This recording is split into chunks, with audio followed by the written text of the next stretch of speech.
Hey guys! I'm Fanny. And I'm Sia. I'm Aura. I'm Kanye. I'm Karabo.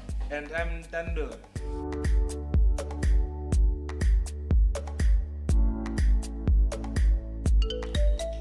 It's tricky.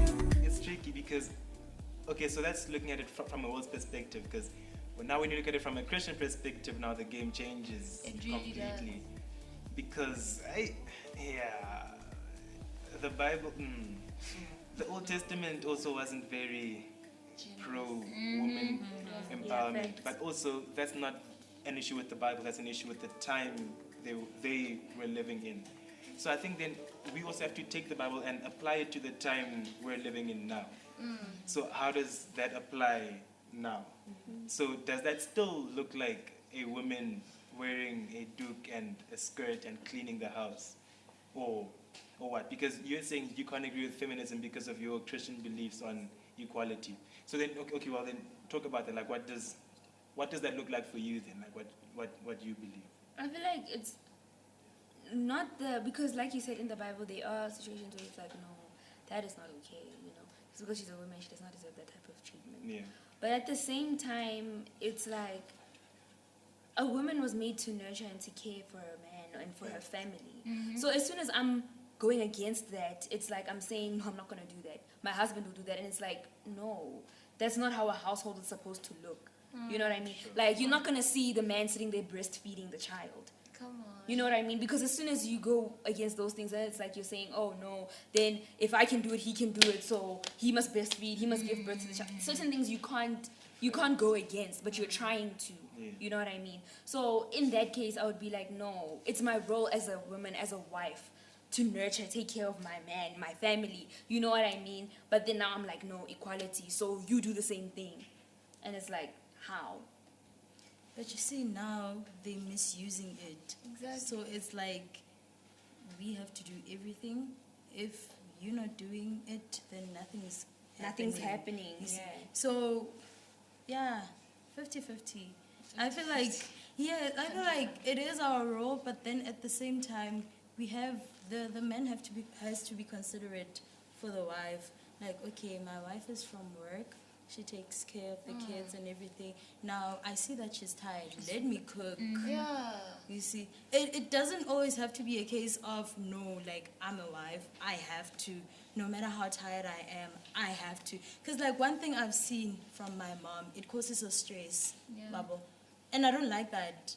So I don't want to experience that. So I feel like we have to be considerate. We have to, like, sit down.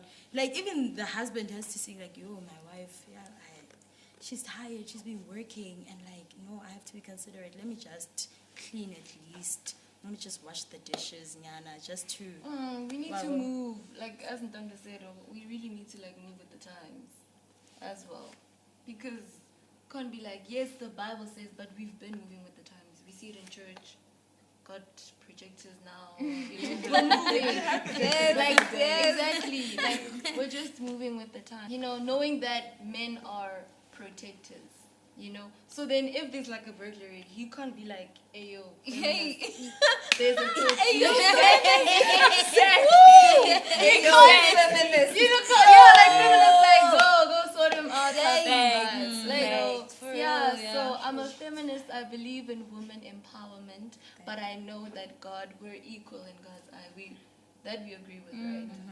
God sees no equal. We must take care of each other as well. Thank the wife you. takes care of the husband, so if the husband sees that the wife is struggling, why not do something? Take care of her as well, bruh. Like, you can't just sit there and be like, how wife? Can't do what's marriage, because it basically is slavery. If that's what you're saying. Honestly. Yes, kind Yeah, of. I And hear so- you. work, she can't go, Exactly. she must She go. goes, Time the grass is here, the bulbs are like, zzz, zzz, zzz. But no one's talking. Hey. The bulbs are like, the garden is there, looking like a whole weed there. Oh, bruh. It's So what we're saying then, it comes down to relational dynamics then. So in your marriage, you have to then talk about what that looks like for us, like what support looks like for us. If it means I need to wash dishes, then let me wash dishes. But I mean, cool. I hear you guys. So what we're saying, just avoid the extreme. Because I think that's what happens with anything over the years. We are at one extreme and then we just switch to the other extreme, but we should find a middle ground. So instead of moving from slaves in the house to entire completely independent, because I mean things like that show in how women live, like how you said, like now armpit hair is going and the whole thing is going. Even that, like the dress code begins to change because I'm trying to prove a point. So we should just find a the middle dress ground. code begins to change. With what you're saying, like the changes, Yes. right? How can we? What can we say about movements such as, you know, my body, my choice? It's not what I'm wearing; it's what he is thinking. You know, questions like that and statements like that that fall under like the dress code that, you know, people are like falling into when it comes to feminism. We need that verse of Did You Not Know? Your body is a temple of the Holy Spirit. That one. That could be Yes. interpreted in many ways. Though. It can. I interpret it in a way that, like, when you like actually think of like a temple. So then when we have our temple, it's like, you know, dress code, it's very revealing. That's the problem. Okay. It's revealing. So I imagine my temple like having holes, and it does not look pleasant now. And then it's not holy because it's not whole. Okay. Does that make sense? So now it's like my temple is not holy. I'm not whole. Am I making sense to someone? So I don't think then we are...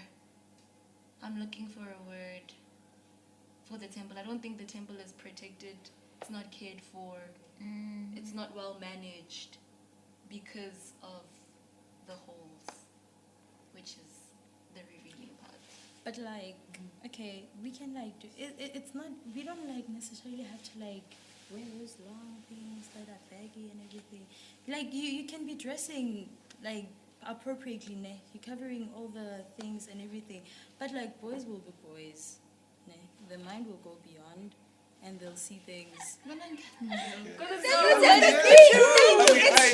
But it's true. It's true, though. He's not arguing. He's Okay, saying it's true. So like the mind is gonna go beyond. Can't we link this though to moving with the times? Like it could be because things are changing. Certain things are not considered to be revealing anymore. You know, like things like that are changing. Maybe it's not necessarily good depending on how we look at it. But if we think of like women from like the 60s, if they were to see what we're wearing now, they would be appalled. If they would see what we're wearing that is considered to be modest in 2020, they would be shook. Your shoulders are showing, your collarbones are showing, your ankles are showing or whatever. You're not wearing stockings under a dress, you know, things like that. Whereas now, modesty is like 4 fingers above the knee, you know, 4 fingers from your collarbone. Whereas that wasn't the case many, many years ago. So how do we navigate that? Like someone from 2005, maybe looking at someone now being like, yo, you know, but it could be used the same way with any other time in history. So how do we navigate that? I think of like, let's say for example, I'm going to like a party with my friends or like a gathering or something. What I wear there is not what I'm going to wear on Sunday at church. And I feel like that is already, it's not even about moving with the times. It's about like you know where you're going wrong. You know what I mean? If you can't wear the same thing out there and here, then you already have a problem. You know what I mean? I think that's where the CS issue comes in, where it's like there's holes in your temple, you know. But at the same time, some people don't see it like that. Like they don't see a problem with the way they dress, you know. So now it's like that's where it comes in as like it's my body, my choice, you know. Because I really don't see a problem with the way I'm dressing, you know what I mean? Like I walk out of the house and someone's like, "Aren't you getting hot?" And then I'm like, "No, I don't have a problem with the way I'm dressed." Someone else walks outside and I'm like, "Well, aren't you doing too much?" And they're like, "I don't have a problem with the way I'm dressed," you know. So that's where it's hard to get the point across that, you know, what you wear kind of does push people's imaginations further than they should be pushed. So then, okay, so if I look at, say, like temples in the Old Testament, when they had temples, they really did the most. Like they didn't just make a brick building and then they got the best. They brought the gold. They brought the fanciest curtains. They brought the fanciest everything. So they still decorated the the temple world. And I think the stigma attached to Christianity is everything has to be run down. Like church buildings have to be run down. Like you have to see like there are holes in the roof, the carpet is a bit sketchy. And I think we maybe attach that same thinking to us. Like if our bodies are temples, we don't have to look run down. We don't have to wear rags and whatnot. We can, okay, well, if rags are fashion, cool. But I mean, those those temples were decorated, like they did do the most. So I think like what you're saying, like moving with the times, then how we dress then can also keep up with the times, yes, and we can do the most and make sure that we look good. But I do think that we have to also think carefully about what we wear and why we wear it. Because I think realistically, as Christians, we have to remember, like, in everything that we do, more than just fashion, we have to remember that we are still Christians. So everything we do, we have to think about twice. So everything we do, it does have an effect. So like how the Bible says that we shouldn't be stumbling blocks to our fellow brothers. So I have to ask myself, what I'm doing, like Paul said, everything is permissible, but not everything is beneficial. So what I'm wearing, maybe there's nothing wrong with it, but because I'm a Christian and because I care about my fellow brothers, I'm going to think about, okay, so what's this going to mean for them? So, okay, for ladies, it looks different. Okay, so now, let me talk from a guy's perspective. So, if I work for a church, right, which I do, so I work for a church, but I pull up here wearing a Rolex, wearing Balenciagas, wearing like the most expensive outfit. So my fellow brothers are gonna be like, okay, cool. And knowing our other teens are gonna be like, okay, that's how I wanna dress. So I have to think about what how I'm wearing is gonna influence my fellow brothers. Because clearly I'm not spending my money well if I'm going out buying things that I can't afford. And I'm leading my fellow brothers to do the same thing. To also go out and buy things that they can't afford. So as a Christian, we aren't sinning maybe by doing that. Okay, we are being bad stewards of what we have. But that's what my actions did, that's what my outfit did to them. So because I'm a Christian, I have to think about the next person too. So how is what I'm wearing going to affect them? And I mean, for ladies, it can be the same, but I would much rather you guys talk about that. Because if I do, it's going to seem like, body shaming. For ladies, it can be such a large gray area. I think. Huge. Because, I think, a girl, right? Like, for instance, me, there could be days where I feel like I look like a bum. Like, I'm wearing jeans, an oversized sweater, I'm just wearing, Converse, whatever. I look hella chilled. Nothing is being shown off. The girl is chilling. The girl is relaxed. Walking in a mall, you get stares, you get catcalled, you get people saying inappropriate things to you. You come to church sometimes, you might find yourself in awkward situations with certain guys, but that time you're covered. Completely. And it's like the experience doesn't change. Yes. And then it's like, how do we navigate that too? Obviously, if I'm naked, practically, then sure, maybe I'll have more attention. Yeah. More offside attention where it's like, okay, this is a bit shaky. But generally speaking, I feel like girls still feel it's the same thing. Yeah. Dressed or not. That's how they feel. Yeah. That is really how they feel. So I think the thing about girls right now is that we are very not just girls, but all of us as teenagers, we're very we want to get with the times, we want to be trendy, whatever's in we're wearing. You know what I mean? So if you're going with the aesthetic of wanting to be a baddie, or that type of thing, then you're gonna wear what baddies wear. You know what I mean? Because that is the aesthetic you're going for. Yes. Whereas if you're going for the more, chilled aesthetic or these model type of aesthetics, if you know what I mean, you're gonna wear that. So it all depends on the aesthetic that you're following, because in the end, guys will be guys. We don't understand how a guy thinks, but he will hit on you. If I go out wearing a tube top, and I get stares from people, it's gonna, if I'm getting stares from people and then I'm gonna be like, no, this is not right. It's obviously they think that I want that attention. You know what I think? That's what I feel like. I feel like if I wear something like that, a guy's gonna automatically think, oh no, she wants my attention. That's what she's trying to do. What she's doing. Yeah, she knows what she's doing, Because I'm sure that a girl does not wear that thing to go impress their friends. I mean, they're gonna say you look cute, but is that really why you're wearing it? Do you know what I mean? Really, and funny, if I wear a tube top, are you gonna tell me, oh, you look so great? And I'm gonna be like, I wore this for you.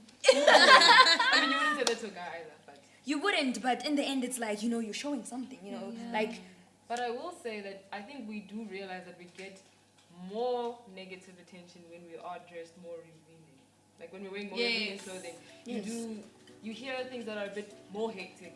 Like the attention you get is a bit more extreme than when you're just chilling. But I guess the point is that men offend us no matter what we're wearing. And that's a fact. But you know, for me, I feel like as girls, if for example I'm wearing this and then I get offended by a guy, and then it's a thing like this is how I dress, and I'm getting these offensive comments, and now something happens to me, and then I continue wearing like that. It's like we cannot blame what you're wearing for anything bad happening to you. But we can't.